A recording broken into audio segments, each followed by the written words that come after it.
Welcome to Mission Evolution Radio Show with Gwilda Wiyaka, bringing together today's leading experts to uncover ever-deepening spiritual truths and the latest scientific developments in support of the evolution of humankind. For more information on Mission Evolution Radio with Gwilda Wiyaka, visit www.missionevolution.org. And now, here's the host of Mission Evolution, Miss Gwilda Wiyaka. Ancient indigenous peoples lived on the planet for centuries, while modern humans have managed to trash it in less than 200 years. Can we use the wisdom of the ancients to create modern ecological civilization? Mission Evolution radio TV show is coming to you around the world on X-Zone Broadcast Network, xzbn.net. With us this hour to delve into the ancient wisdom as it applies to developing a modern ecological civilization is John Perkins. John first apprenticed with shamans he lived with in the Amazon rainforest from 1968 to 1971 and has since studied with shamans in many cultures. As chief economist at an international consulting firm, he advised governments, the United Nations, World Bank, and other organizations. His 11 books on shamanism and economics have been on the New York Times bestseller list for more than 70 weeks, sold millions of copies, and are published in 38 languages. John has been featured on major TV, film, and print media. He was awarded the Lennon Ono Peace Prize. His website, johnperkins.org. John, thank you for joining us on Mission Evolution. It's great to be with you, Wilda. This should be an interesting thing, shamanism on one hand and economics on the ecology on the other. It's like, okay, this could be fun. So you were living with indigenous peoples in Amazon. Why? Well, back in the late 60s, when I graduated from business school, there was something called the Vietnam War going on. And I didn't like it. And I did not want to go to Vietnam and kill people I had nothing against or be killed by them. And an alternative was the Peace Corps, a possible alternative. So I joined the Peace Corps. And the Peace Corps sent me deep into the Amazon rainforest in Ecuador to hang out with indigenous people there. Actually, they sent me there to teach these indigenous people how to form credit and savings co-ops. It's kind of a funny story because I spent 8 weeks in the United States learning Spanish and about credit and savings co-ops. Peace Corps then sends me to a place where they don't speak Spanish. They speak Shuar, the indigenous language. And they can't form credit and savings co-ops because they have no currency. It's all bananas for papayas. It's a barter economy. So, my experience with U.S. government work was they teach you a language, send you to a place where nobody speaks it, teach you a skill, and send you to a place where nobody can use it. That sounds about right. Still operates the same way as far as I can tell. Yeah. Yeah. So let's get started here. Would you define shamanism for us? I think that the simplest and shortest definition of a shaman is a woman or a man who journeys to other worlds, shamanic journeys, what we might call it hypnotism, or however it's done. Sometimes it's done with plants like ayahuasca. Often it's done with drums or whatever. But while in those other worlds, the shaman receives information, energy, power, and has to use what he receives or she receives to affect change in this world. So a lot of people think of shamans as healers, personal healers, and they do. A lot of them do that. Most of them do that. Not all of them, most of them. But they also do a lot more than that. They'll help communities understand what to do when the river's rising or if the crops are failing or the hunting season is not going well. So they perform a lot of tasks. And I think, we could say a lot of people journey to other worlds. Yogis, meditators, priests, prayers journey to another world. But the difference is the shaman has to use what he or she learns in those other worlds to affect change in this world. And usually not to the shaman's personal advantage, but to help a community or another individual. So how do they do that? How do they use this information to make a change in the physical world when it's esoteric information? Well, that's where it's different in every culture. So what's the language of the culture? So in the deep Amazon, it's about plants. And a lot of people these days have heard of ayahuasca, this plant that a lot of the shamans use, but they use a lot of different plants for different things. So the plant culture and making what you call icaros, which are a type of song that help people to journey to other worlds. In the high Andes, not too far away from the Amazon, where I also trained with shamans, they use the stones from the volcanoes. They use fire from the volcanoes. They use eggs. They use different processes. And in Tibet, they do it differently.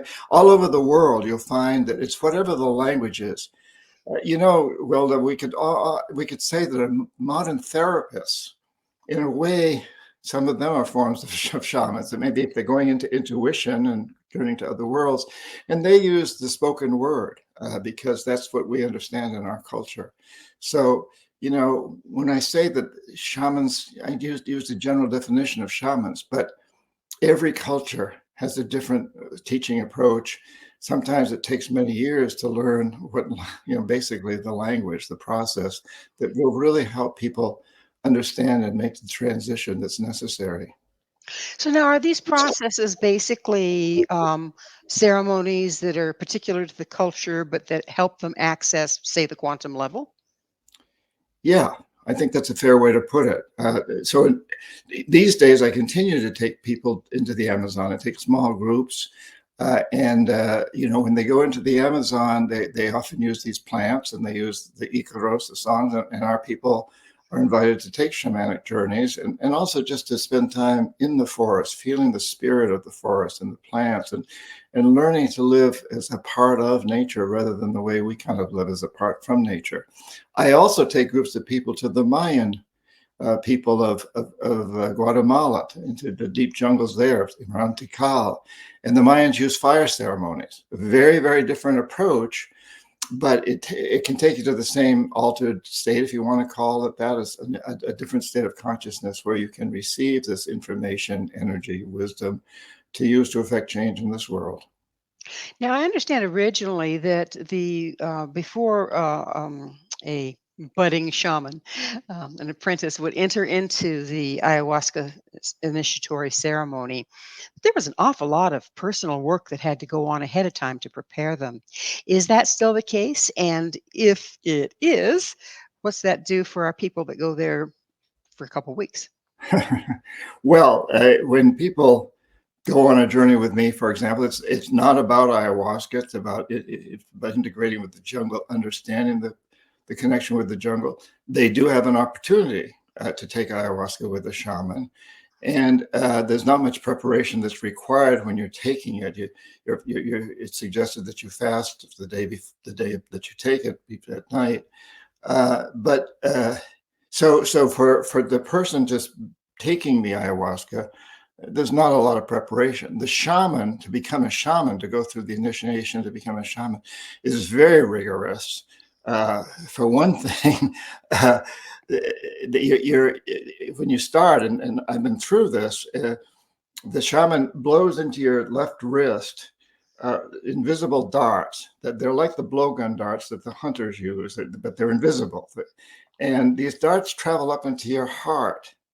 And for a year, they mature in the heart and they reproduce in the heart. And you have to go on a very strict diet and you can't do certain things. You're not supposed to have sex. You're not supposed to eat certain foods that would interfere with the growth of these. And then when you're practicing shamanism, when the patient is before you, it may be on ayahuasca, it may not be, the shaman blows these darts into the patient and is able to look in like x-rays and see where there's a problem and then sucks it out and regurgitates it into the earth and sends the problems back. And I got to tell you, we've taken a lot. I probably have taken about 2,000 people over the last, since the early 80s, into these kind of practices. And I've seen some amazing results, which, it defies our scientific knowledge, but it can work. Well, the scientific knowledge is kind of leaving us in the dust to a certain extent. I mean, we've gotten so scientific. Look at what's happened to our medical professions. Exactly. The human factor is missing. Yeah. So, you mentioned the How many different cultures have shamanic practice? A lot of people think, and we're about out of time in this segment, but a lot of people think that, oh, it's the Native Americans. But you've been talking about different practices. How many are there? Everywhere. I think every culture that maintains traditions that goes back hundreds of thousands of years has this all over Asia, Africa, the Middle East, Europe, the Celtic peoples, and many other groups in Europe, North America, South America, Central America, everywhere. There've been shamanic practices. Many of them have been made. They have to have gone clandestine because there are laws or taboos that make it very difficult to be a shaman. And that's changed in the last 20 years or so, where people have opened up a lot more to accepting shamanism. But for many years, for example, in the Soviet countries, which many of those countries have a very strong tradition in shamanism, you couldn't practice it under the fear of Oh, execution. they were absolutely traumatized and Yeah. victimized, and just for doing a practice that helps their community. It's heartbreaking. And in the United States, we shut it down with the North American Mhm. indigenous people, the Exactly. ghost dance, and those were all part of the shamanic tradition. Exactly. Well, it's time for that station break, but John and I will return very shortly. So don't you go away. We're going to come from the other side to visit you again. This is Mission Evolution, missionevolution.org.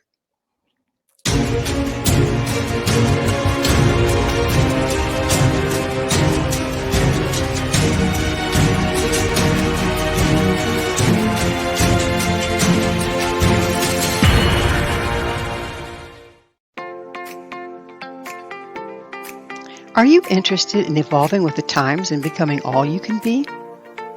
Don't you wish there was one place to find the latest information to help guide you through the process? I'm Gwilda Wiyaka, host of Mission Evolution Radio TV. Join me on my mission to find the latest evolutionary knowledge and tools.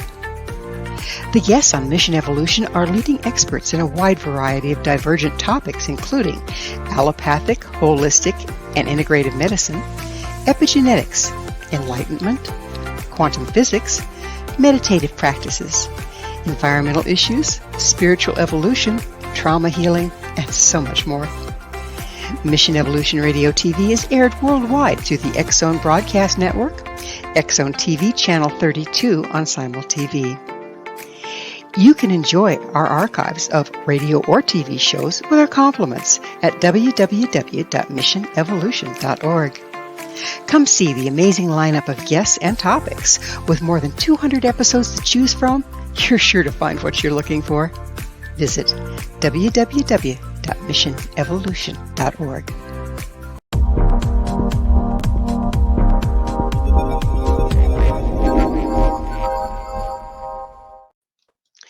Is shamanism just a superstition? With us this hour, discussing the many faces of shamanism, is author of Touching the Jaguar, John Perkins. John, we were having fun talking about how many different forms of shamanism there are, and it sounds to me like nobody owns the wind. It's everywhere. Nobody has a corner on it. But the persecution of the shamanic people, what do you think has been the result of that? Has the form been deteriorated because of it? Well, Wilda, it's hard to generalize. You go around the world and see many different experiences. But I think in general, there've always been people that maintain the traditions in most places. That's certainly been true throughout Latin America and North America to a large degree. It was true in Siberia and in the steppes of Asia and the Soviet rule, where you were threatened with death if you practiced, if you owned a shamanic drum even. So they went underground, and now in recent times around the world, shamanism has reemerged because it goes along with some of the prophecies that say that we've entered a time when the eagle and the condor, the heart and the mind, the people who believe that we are a part of nature will come together with the people who believe we are part from nature, we're supreme over nature, us, and in the process of destroying the world, that these people will come together.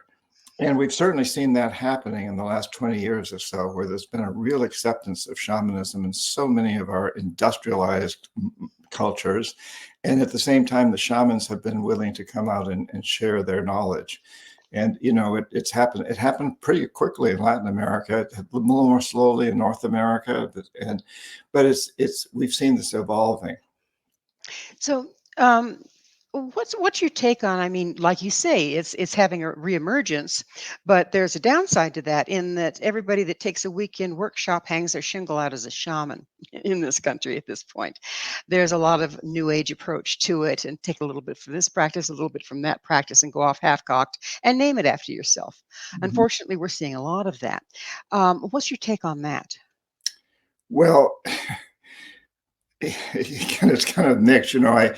I used to teach an intensive course in shamanism that was very intensive, and people emerged from that, and they really had a good capability of practicing these things, of journeying to other worlds and opening to their imagination, or what we might call being in spirit, inspiration. But I used to be very careful to say, you can't claim to be an indigenous shaman from the Lakota people, or the Shuar of the Amazon, or the Quechua. You haven't been trained in any of those. You've been trained in a very general aspect of being able to access information by doing this journey to other worlds, which may or may not help people. But be very, very careful about how you present yourself. You can't present yourself as being a certified shaman in any particular culture.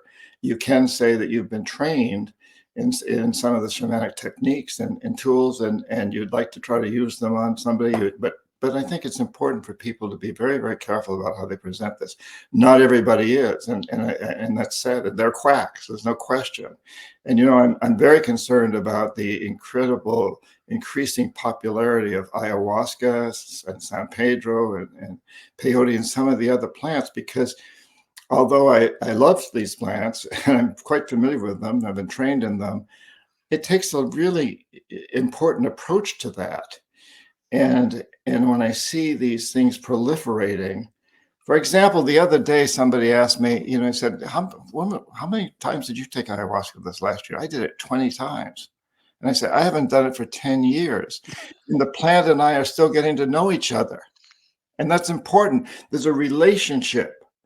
And like, why would you take it 20 times? Why would, it's almost addictive. It's not an addictive thing physically. It's not a very pleasant experience physically, but it is, I think, can be addictive socially. Oh, there's an ayahuasca party this Saturday night at such and such a person's house. Come. That bothers me a lot. And it doesn't just bother me because people are abusing it. It also bothers me because I'm afraid the plant's being terribly abused.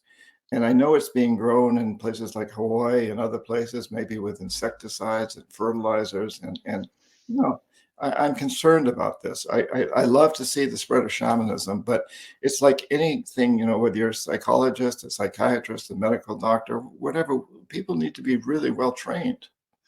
And for the average person that has said, "Okay, great, I really feel like there's a piece missing in my healing process or in my awareness, and I'd really like to get the help of a shaman." How are they going to find somebody that they know is well represented versus a weekend warrior?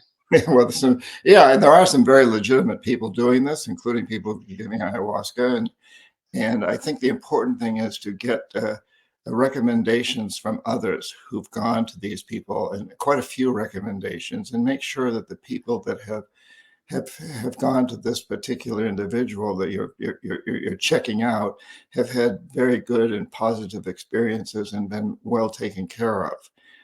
And that's not just true in the United States. I mean, there's a growing class of whacks in Latin America too. That you can fly down to Lima, Peru, and there's a shaman on the street. Or you may find him on the internet or her, but these people aren't necessarily legitimate. So it's really important to do some real due diligence work and see what their experience is, what their training is, and what experiences other people have had. So, do you consider yourself a shaman? You've trained quite a while. Yeah, I've been initiated in several different shamanic traditions, quite a few, and over the many, many, many years.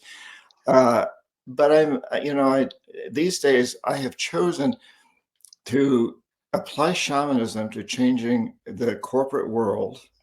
So, I think we're at a time when we've created this death economy. Which, I'm an economist too by training, and I was an economic hitman, a chief economist at a consulting firm.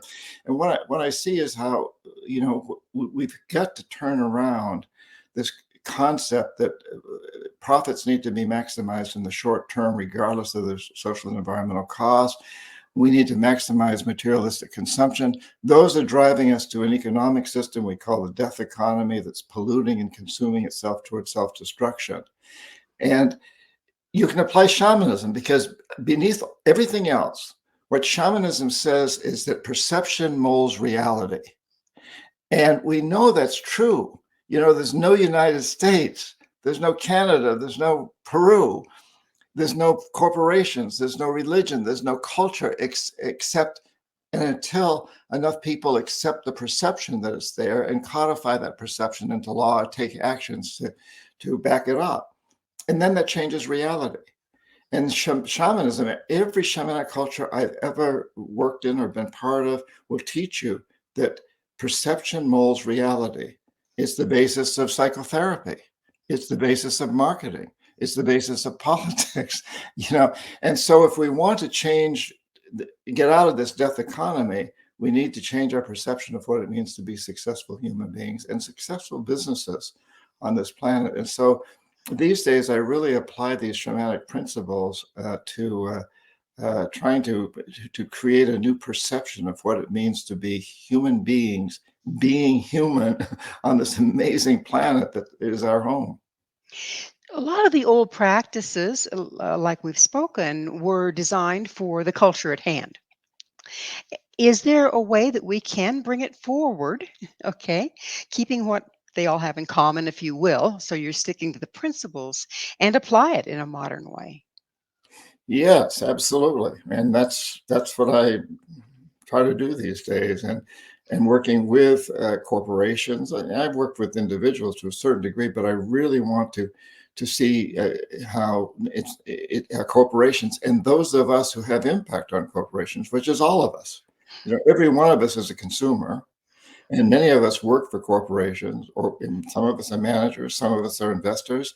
We all have this impact, and if we can turn this perception of maximizing short-term profits around to, you got to make some profit in a business in order to keep going, but you don't have to maximize it. You can put a lot of your profit money toward the long term, toward the future. And actually, when I went to business school before the mid-70s, everything changed in the mid-70s, and I can get into that if you want. But before that, I was taught that a good businessman, a good CEO, makes a decent rate of return for investors, but also takes good care of his employees, pays them well, and gives them pensions for retirement and healthcare insurance, and takes good care of the communities where the business is located. Donates some money to local libraries or recreation centers or educational processes or something, and is a good citizen and is looking at the long-term benefit of the community. That was part of the ethos I was taught at business school in the late 60s. That all changed in 1976 when Milton Friedman won the Nobel Prize in economics. And Milton Friedman had a huge impact on the world, and he changed the perception. He said, no, the only responsibility of business is to maximize short-term profits, regardless of the social and environmental cost. Just maximize profits. But it's just a perception. What we need to do now is turn that perception around. Blow the old perception apart, blow in the energy of a new perception very shamanically, And I think we're in the process of doing it.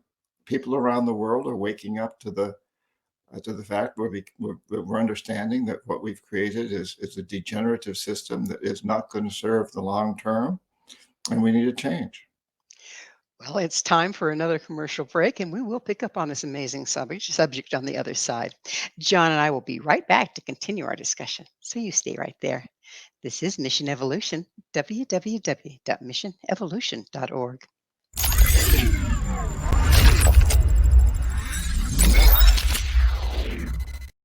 Do you have a product or service you'd like to promote to a worldwide audience? Imagine your product featured on Mission Evolution Radio TV.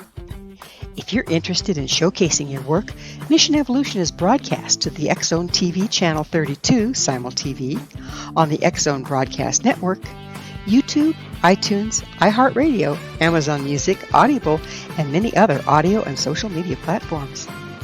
Our professional studios can produce and broadcast your custom high-quality ad. It will be permanently embedded in each episode and featured in the archives for years to come. Together, we can make it happen. Contact us at info@missionevolution.org for more details. Spaces are limited, so don't miss out on this great opportunity. Email info@missionevolution.org today.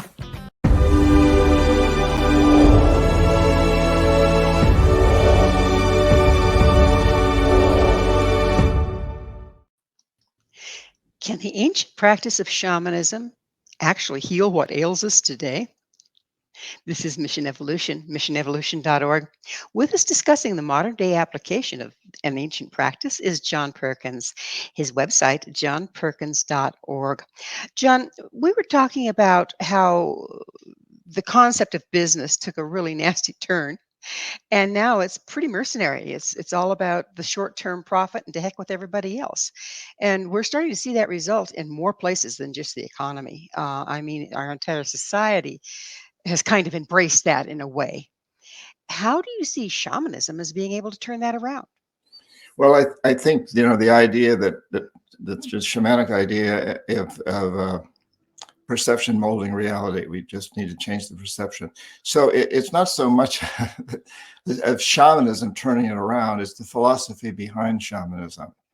And it's also the philosophy behind so much in our world. We've known, for a long time, philosophers have known of the rule that perception takes in all of this. And I'll give a quick example of my first experience with shamanism, if I might. Is that Please, okay? that'd be wonderful. So this is 1969. I'm in the Peace Corps, deep in the jungle, and I got very, very sick. I was dying. I couldn't keep any food down. I couldn't stand up. I was a 3-day, very, very difficult through dense jungle and then a terrible bus ride up rickety old mountain roads to the nearest medical facility. I couldn't even stand up. And so there's no way. And a shaman offers to heal me, and an indigenous shaman. And that night he took me on a shamanic journey. And while I was on that journey, I heard of the concept touching the jaguar comes from this, because the jaguar, they say, is something that in a vision quest that blocks your path. So the shaman said, see the jaguar. and I look all around like it's the middle of the night in the middle of the jungle, and there are jaguars out there. And I'm like, where's the jaguar? He says, no, close your eyes, visualize the jaguar. So I do, and I see this jaguar, and at that moment I hear a voice like my mother saying, son, the food and drink will kill you. And I then saw how what I'm doing is that these people and people in the Amazon area do not drink water from the rivers, because they know the rivers have organic matter and the dead animals, dead trees. You can't drink it. So the women make a kind of chicha by chewing manioc root and spitting it. That sets up a fermentation process that creates a kind of a beer called chicha. And then you can add water to it. You make it be very alcoholic, and then you add water and you can drink it. And the foods, there were some very strange foods. And I'm drinking a lot of chicha to rehydrate because there wasn't any Perrier. And I'm eating a lot of these very squirming white grubs and all kinds of strange foods because there weren't any Cliff Bars. And I hear my mother's voice saying, this food and drink will kill you. At the same time, I saw how incredibly robust the Shuar were. Men are all built like Tarzan. The women, I was in my early 20s, the women were looking great. And people lived to be very old if they didn't die in an accident of some sort, hunting accident or snake bite or something. And so I realized at that moment that the food and drink weren't killing me. It was my perception. And a few days later, I'm very healthy again. And the shaman comes up to me and says, you need to be my apprentice. You owe me. You need to be my apprentice. I graduated from business school. All I wanted to do at that point was get out and make money, but I then spent the next couple of years as his apprentice, and it was an incredible experience. And the most important lesson was to realize that perception molds reality. Just like my perception that the food and drink was killing me was killing me. And that seems a little remarkable, but we can take that to so many aspects of life. I can't be a writer because my English teacher gave me bad grades. I can't do this because I'm not the right color, I'm not the right gender, I'm not the right height. I don't have enough education. Whatever these perceptions that come in and distract us from doing what we really want to do. But if we reach out and touch them instead of running from them, like touching the jaguar in the Vision Quest, don't run from it, it'll chase you. Touch it. And then you can change your perception, which then helps you change your actions, which then changes reality. And that's true on a personal basis, but it's also true on a social basis. So if we are blocked, the jaguar is standing in front of us, that would indicate that there's something that we believe that's blocking us. Is that what you're saying? Yes, absolutely. Yes, a perception. Yes. Interesting. So, how do we start to turn these perceptions around? Are you considering using shamanic ceremony in business? Do you even mention to the businesses that you're coaching that this is shamanic in nature? Usually I don't mention that. No, I don't use the word shaman. I do use the word perception and reality. Perception molds reality. And business people all know that. I mean, that's what advertising is all about. That's what marketing is all about. They're very familiar with these concepts. I actually have ended up taking some very, very high level C-suite officers from Fortune 100 companies into the Amazon as a result, and to the Mayan people. There's this, a very high level C-suite officer at HP, which used to be Hewlett Packard, a Fortune 100 company, that now it was rated the last 4 years by Newsweek magazine as the #1 most responsible company in the United States. And this executive was deeply, deeply impacted by these teachings of mine and the books that I've written. And so went on some of these trips, and it had a huge impact. And so we're seeing corporations begin to turn things around. But what I really need to reach, and what others need to reach to change the perception, is the investment community, because Wall Street is a large part of the problem. That CEOs and other corporate executives know that if their profits drop very much, they're going to be replaced by someone who only cares about profits. And so working with those communities, and it's becoming easier because a lot of the investment community is tied in with the insurance companies, which are partners, and the insurance companies realize that the biggest threat that they face today for the long term is climate change and this death economy. So things are beginning to change there too. It takes work, but it's good work. Well, one of the things I love most about shamanism is that it's so earth-based, and every shamanic culture, at its root, is earth-based or stellar-based or both, usually. But also, it deals in balance, doesn't it? Is keeping the individuals and the communities in balance with nature. How does that apply to business? Well, the recognition that we are a part of, not apart from nature.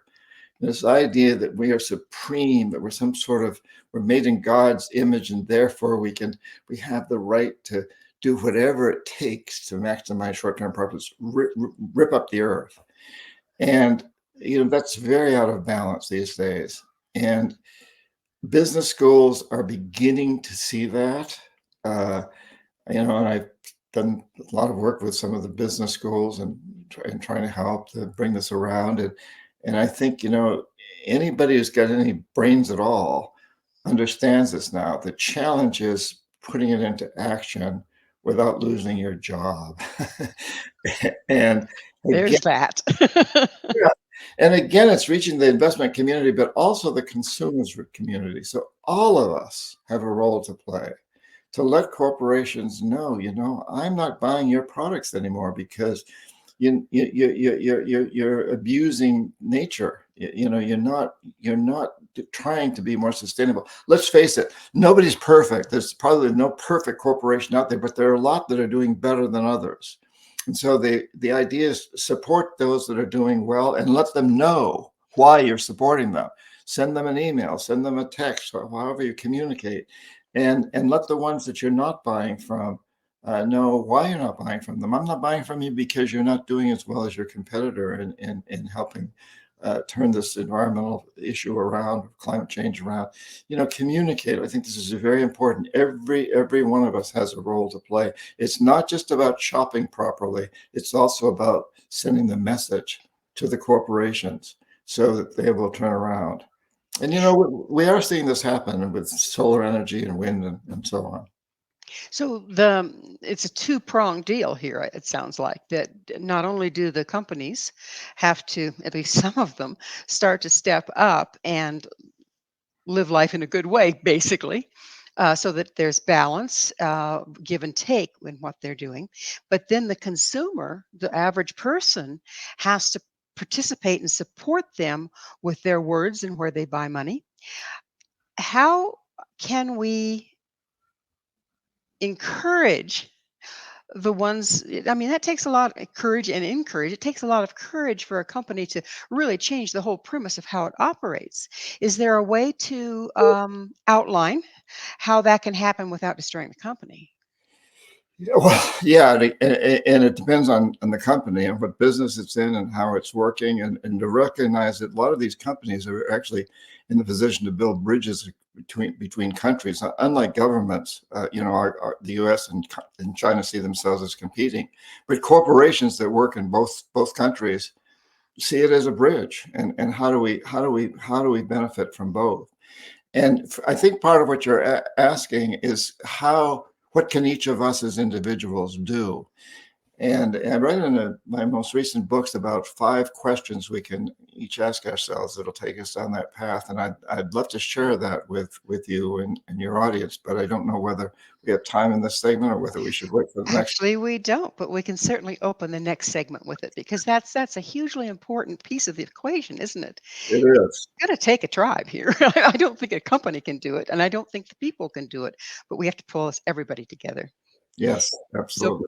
please stay with us as John and I continue to explore shamanism in the modern world. This is Mission Evolution, www.missionevolution.org.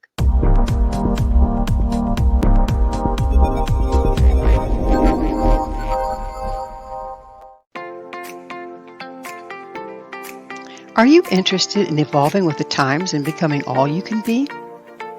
Don't you wish there was one place to find the latest information to help guide you through the process? I'm Gwilda Wiyaka, host of Mission Evolution Radio TV. Join me on my mission to find the latest evolutionary knowledge and tools. The guests on Mission Evolution are leading experts in a wide variety of divergent topics, including allopathic, holistic, and integrative medicine, epigenetics, enlightenment, quantum physics, meditative practices, environmental issues, spiritual evolution, trauma healing, and so much more. Mission Evolution Radio TV is aired worldwide through the X-Zone Broadcast Network, X-Zone TV Channel 32 on Simul TV. You can enjoy our archives of radio or TV shows with our compliments at www.missionevolution.org. Come see the amazing lineup of guests and topics. With more than 200 episodes to choose from, you're sure to find what you're looking for. Visit www.missionevolution.org.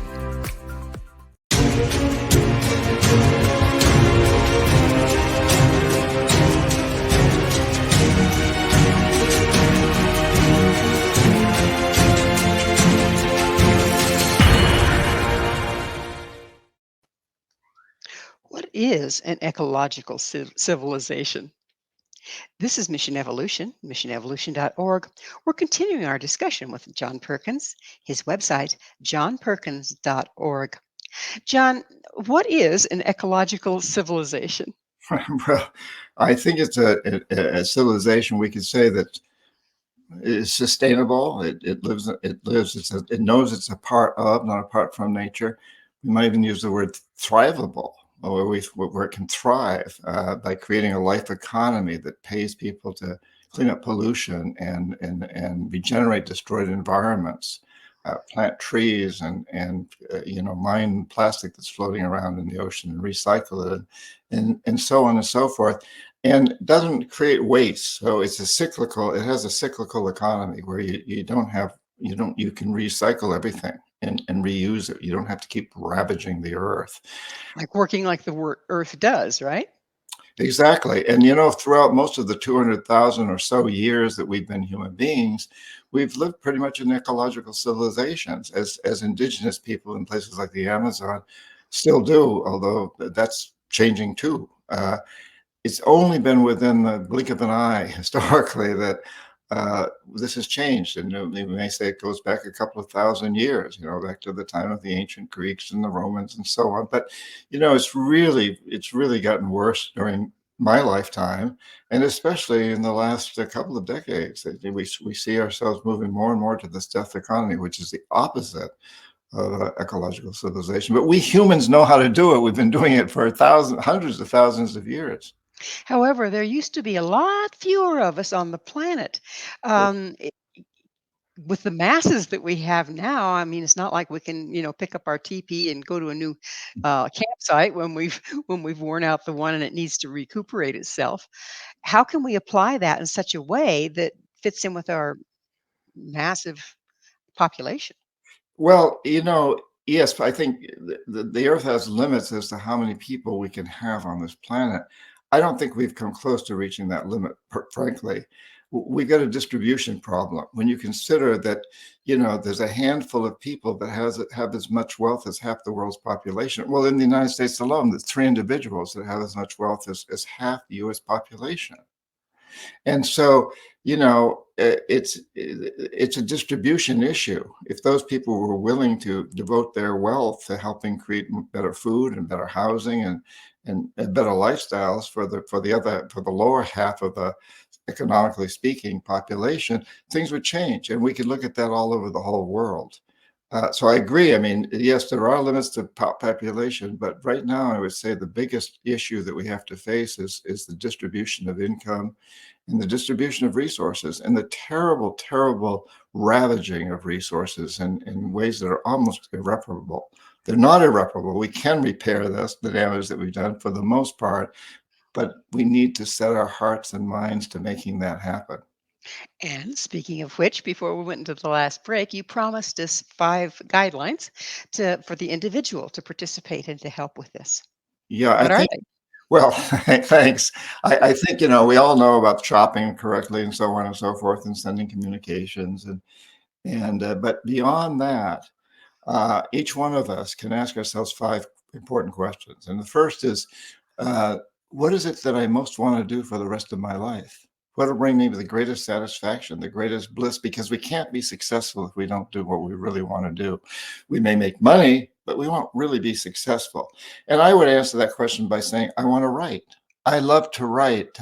Wilda, I really enjoy writing. But I have a friend who's a carpenter who doesn't like to write at all, but he loves to work with his hands and wood. So that's what he wants to do for the rest of his life.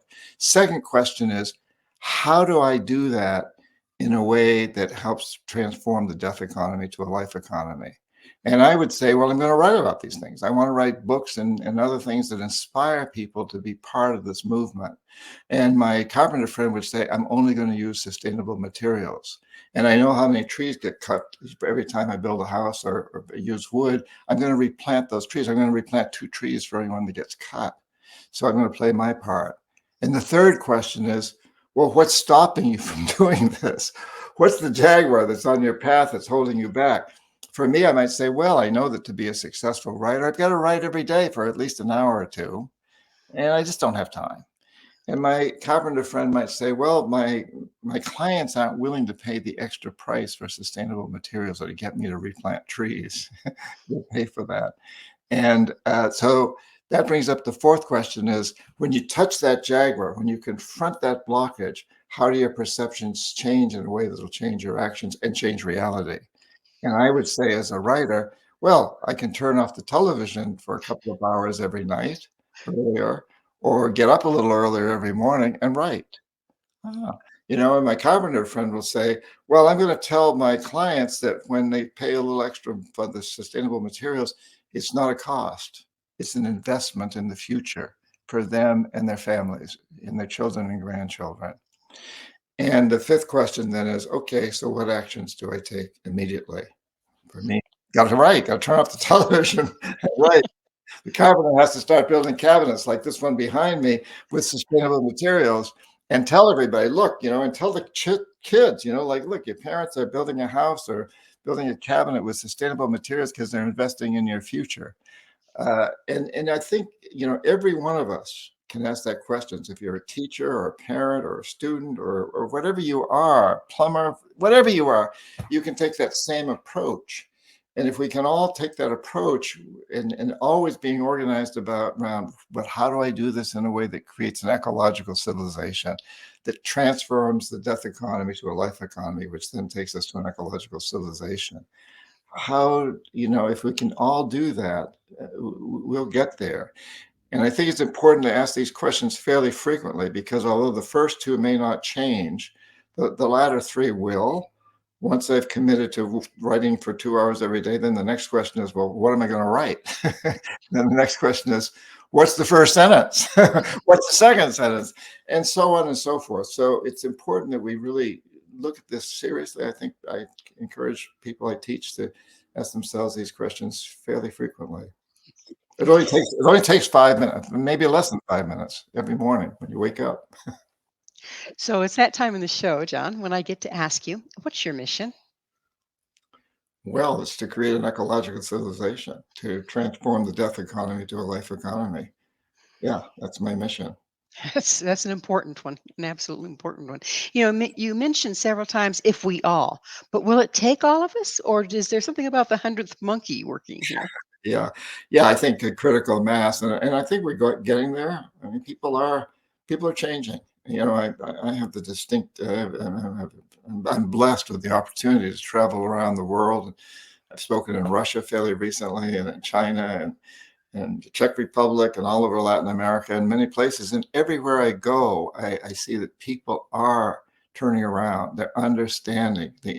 We understand the next step is then to take the actions that will change reality. But the first step is perception, to confront this perception that we have to change, and how do we change? So it just this takes a critical mass, and we've got to keep working on it. But I think we're moving in that direction. I hope so. I hope so. I have children. I have grandchildren. Yeah, I want them to have a world or a better world, actually, than what you and I inherited. mhm. Yeah. Yes, our children and grandchildren are great motivators, aren't they? They absolutely are. And other people's children and grandchildren, whether you have them yourself or not. I mean, you look at these innocent ones and you think, what are we going to leave them if we don't take action now? Yeah, absolutely. So, if a person really does want to make a difference as an individual, would you suggest these 5 questions to be their very first step? Yeah, I think that's a very good one. And they may have already taken some earlier steps of shopping differently or whatever, cutting back on their use of fossil fuels or whatever. So, but I think that this goes along with some of the other approaches that we all know that we, we need to do more of. Well, there's 2 things that you've kind of pointed out. One you've stated very clearly, and the other has been kind of in the background. The one you stated very clearly, of course, is perception. And we have to find our jaguar block to approach our misconceptions. But what about intention? How does our intention affect what's going on? Well, yeah. So that's that second question. The first two questions I ask, what do I most want to do for the rest of my life? That's an intention. I set an intention of what I want to do. I want to write. I want to be a carpenter, whatever. And then that second question ties in with this is in the process of doing that, my intent in doing that is also to help transform the death economy to a life economy, to create an ecological civilization that future generations will thank us for. So those two intents are very, very important, and they drive perception, and then perception drives actions, and that then drives reality. We're about out of time altogether, but where does gratitude fit in here, John?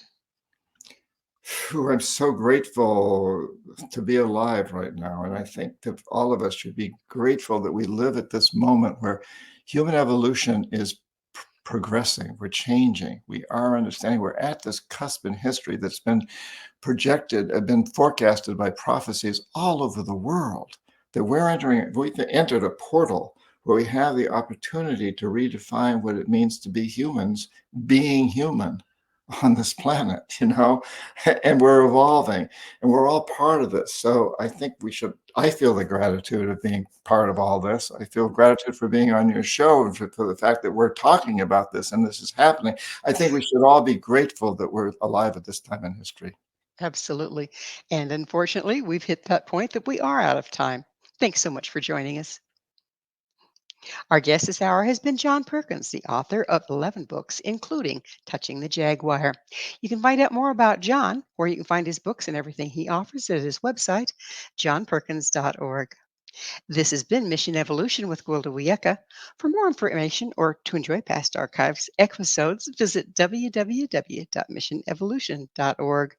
But be sure to join us right here next time. This mission will continue, bringing information, resources, and support to our evolving world.